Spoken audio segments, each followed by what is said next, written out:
breaking boundaries.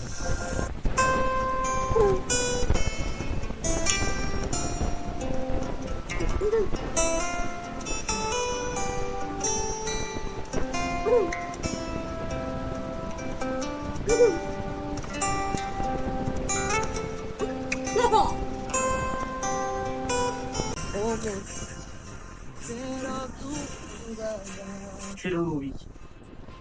Gusto mo inzoga? Mwema sa. Ya, sika baby.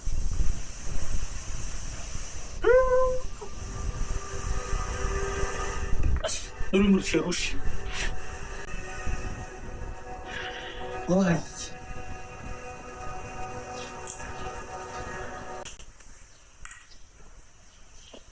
Sino vou ir pedir que eu zoga.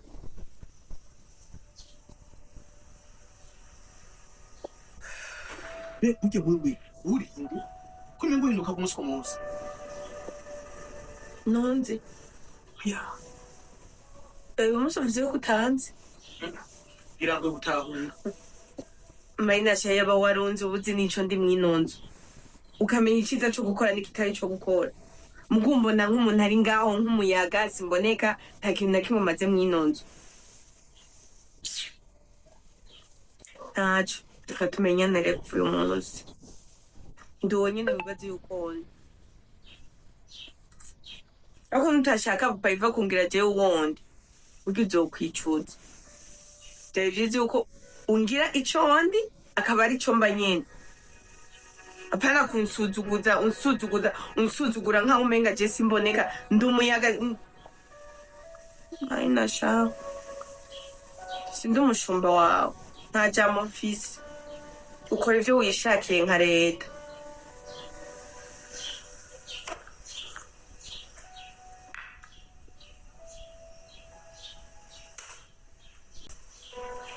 urerengwa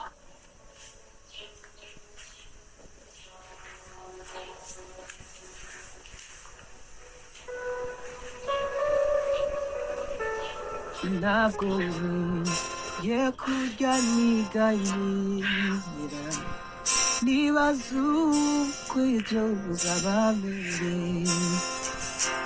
zaryamye ukayukwihoraho imenye ibyo byose uko biba ifite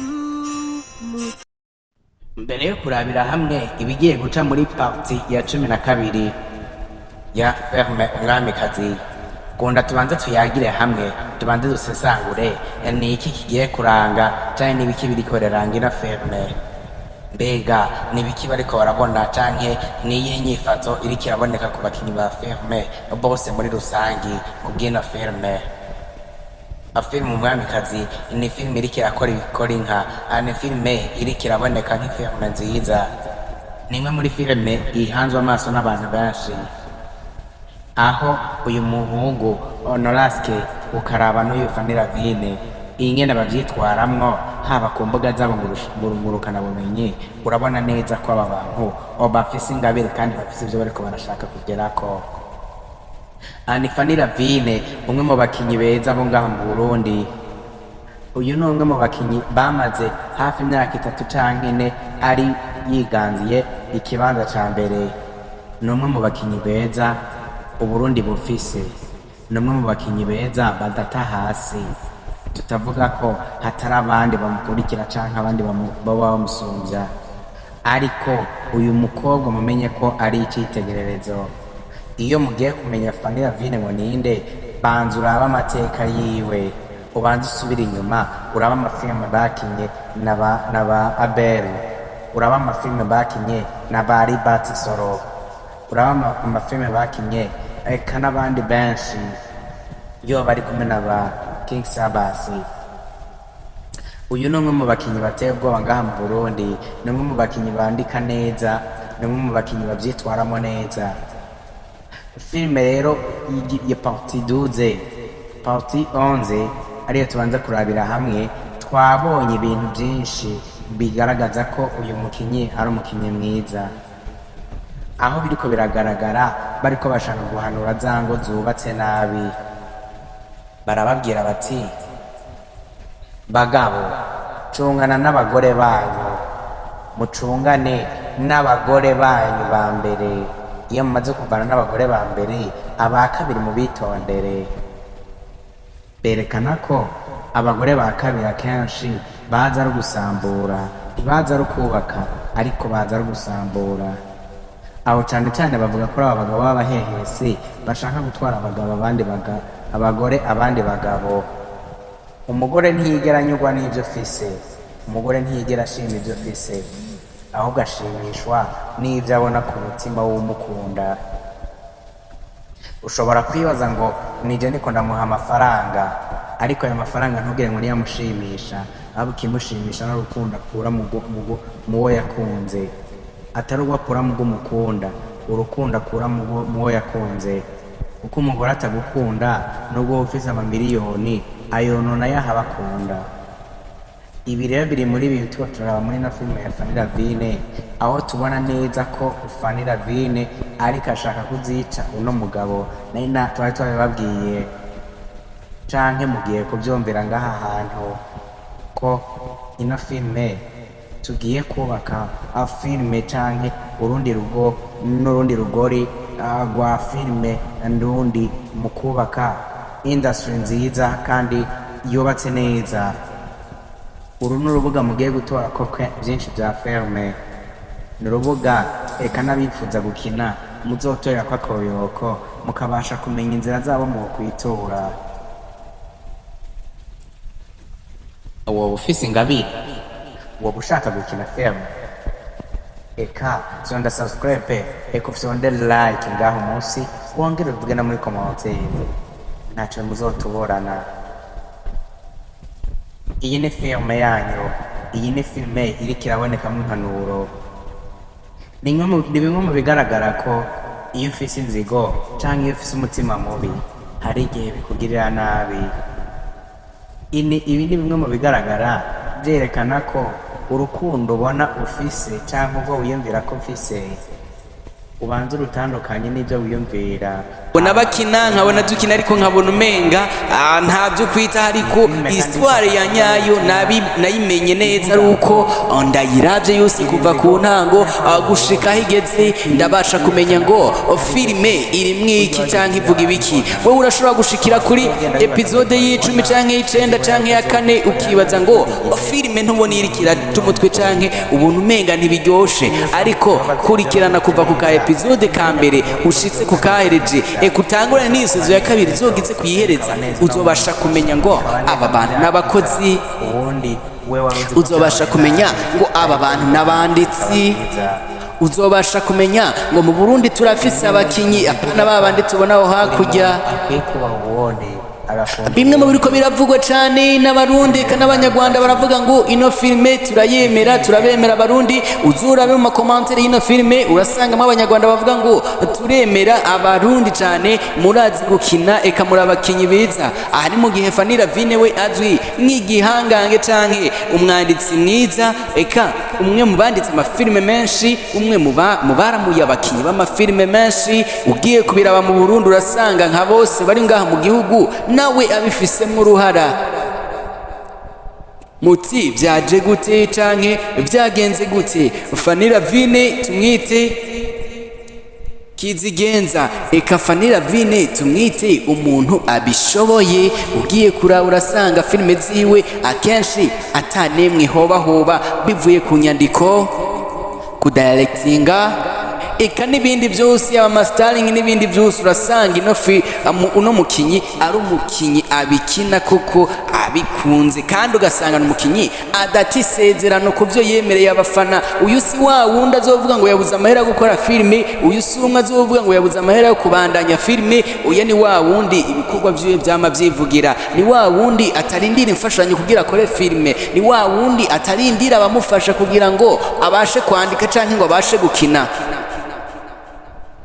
ni igihe ciwe co gukina iyo kigeze abatanguye kandi aruhuka ahejeje uyu numwe ni bamwe mu bakinyi iyo biyemeje proje baruhuka bayirangije aha ni mu gihe hari n'iyindi iri kirandikwa canke n'iyindi iri kirakogwa eka noneho murazibona kuri iyi kwa Fanny Ravine murabona ko hari ifilme zibiri ziriko zirahaca ukaraba no kwa Ntare hariho n'izindi filime ziriko zirahaca abantu bagaca bibaza ngo none aba bantu uwo mwanya wo gukina bawukura he canke bigenda gute. Ni mu gihe ukunda kubabona mu mapranke nayo ayo bakayakina cane cane nabo urasanga bayakina buri munsi, abantu bagaca bibaza ati none ibi bintu babitegura gute. Oya tuvyemeranye, iyo mwubatse mufise ingabire mwese akenshi bivyara ikintu ciza, akenshi bivyara umunezero canke ugushika kuco bashaka, byose babigira ko mu guhuza eka ubona ko ibintu bariko babikora babihurijeko. Ni mu gihe basanzwe bafise n'abana, abo bana nabo bamaze kuba banditsi. Ni mu gihe basanzwe bafise abana, aba bana nabo bamaze kuba abakinyi ba mafilme meza. Ni mu gihe nabo mu misi za muzobasha kubona ngo Alicia nawe ariko arakina, eka Delicia nawe ngo ariko arakina, uyu numwe muzobona ngo Diera nuwo nawe yamaze gushikirwa nawe ariko arabakinira. Fiko n'umukinyi mwiza ariko araboneka neza, kandi muri iki gihe ni mu gihe ariko araboneka nk'umukinyi mwiza avyitwaramwo neza muri no filme. Ukibaza ngo none mu bihe bizokurikira aba bantu bashaka kudugeza kubiki? Iveti twamubonye ko yashize mu gisagara, kandi ashize mu gisagara murabizi ko ari umuntu w'akavuyo, murabizi ko ari umuntu w'akamaramaza. Ni mu gihe twabonye ko uyu mukobwa ariwe Constance bagiye mu bisa n'intambara na mwene wabo, mu gihe yibaza ko yamutwaye umugabo. Ari haho tuzobona rero yavuze ati jewe sinshobora kwahukana, jewe iwacu ntitwahukana, hakutuma nahukana nopfuma mpagarika guhema. Uyu ni Iveti wa muntu atwenza, ni Iveti wa muntu atigera atahasi mu gutwenza. Numwe mu mafilme yose uzokunda kumubonamwo uzomubona nk'umukomedie, ntiyigera atahasi mu gukina, ntiyigera yumva yota hasi. Akenshi usanga ari umuntu ariko aratwenza ahageze hose. Mu mafilme yose akina urasanga ari umuntu atigera yibagira gutwenza. Imvugo ziwe zose aho umubonye kandi ubwo muhurira muri bisi, akenshi usanga abantu bicaye muri iyo bisi bagenda baratwenga, bumva ijwi rivuga ribatwenza batumva uwo ari we, bagenda kumubona ari uko arenganye bavuga ngo kumbe yari Ivete, canke ukamubona mu isura nuko ahagurutse ava muri bisi. Akenshi muca mumbaza ngo none Iveti nta modoka agira?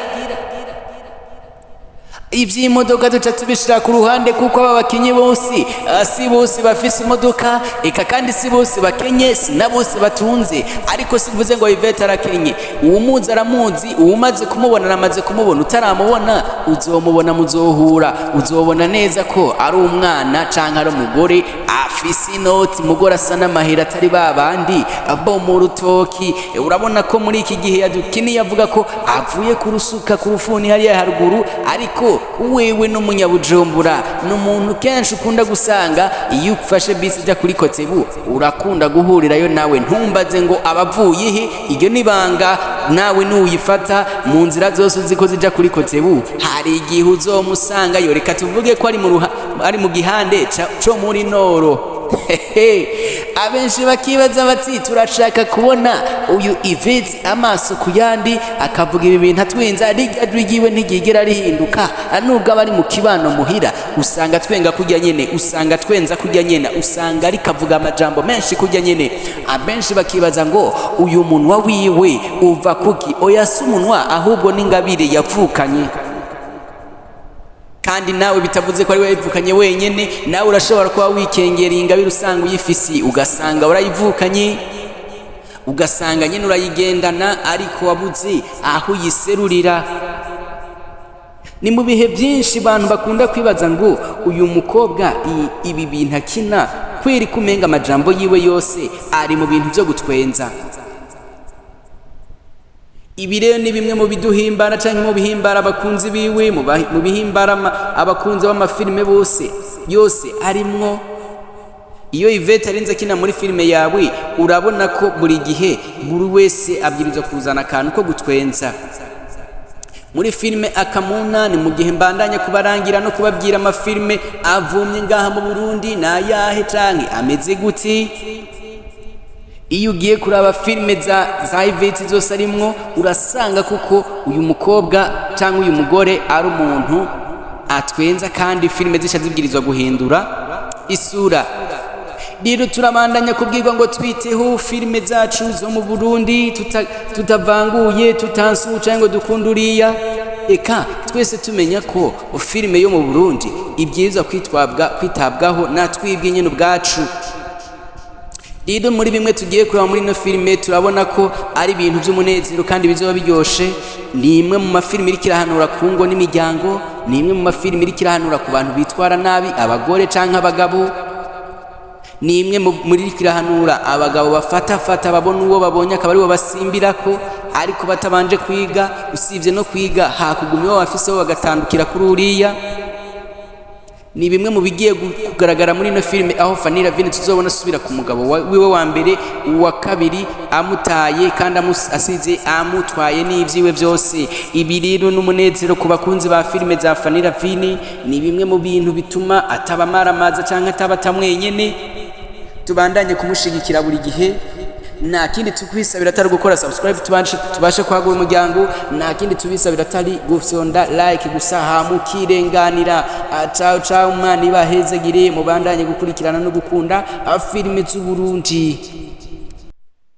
Amenya wongera utahure ko filime y'u Burundi zifashe mu mugongo canke zifatiwe runini n'uwo mukobwa Fanny Ravine koko na Noraske bariko barakora cane, aho muri iki gihe bariko baraduha filime nyinshi. Aho turabaha akararo nka filime Amaso yanje, iyi filime Mwamikazi, amapranka, eka ibiganiro byinshi byerekana ko aba bantu bariko barakorera industry ndundi mu bijanye n'iby'amareresi.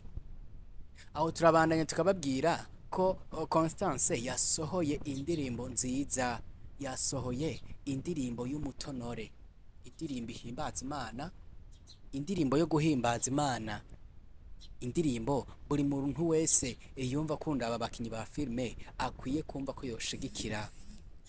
Tukabona ko Constance nawe ageze ku rugero rwiza kuko nawe abikora bikunze, koko no muririmbyi wa gospel mwiza abyitayeho kandi abikunda. No muririmbyi akwiye gushigikirwa. Kuri uno munsi niho hagiye ko video y'indirimbo yiwe yitwa Constance, niyo mushobora kuyiraba kuri YouTube yiwe. Aho turababwira kubw'ivyo kubwuko tutovuga ivyo filme gusa kuko nayo ayirimwo. Mwabonye neza impanuro yatanze kubagomba kugirira naba abandi bicana. Aravuga ati jewe singomba kwica, sinshaka kwica kuko amaraso iyo ukoze icaha cyo kwica amaraso ntakwemera kusinzira. Ati jewe sinkeneye kubura amahoro, sinkeneye kurara ntasinziriye, sinkeneye kurara ndaragurika. Ati iyo wakoze icaha c'amaraso canke cyo kunigana, atajya amaraso niyo ugomba ufungura uyabona mu njya. Ijya nduru yakoma niyo ugomba uryame uzumva mu ndoto canke mu matwi. Ati niyo ugomba ukora iki niki, ijya nduru y'urupfu uyumva mu matwi yawe. Bisobanura ngo rero jewe ubwicanyi sindagushigikiye. Usibye ko ibindi nari ndagushigikiye mugi byo kwica, ati sindagushigikiye nta na gato. Ati aho ntituri kumwe, nimba ushaka kwica ivyo urabyimenyamwo. Aha rikabwira wa muhungu wacu ari we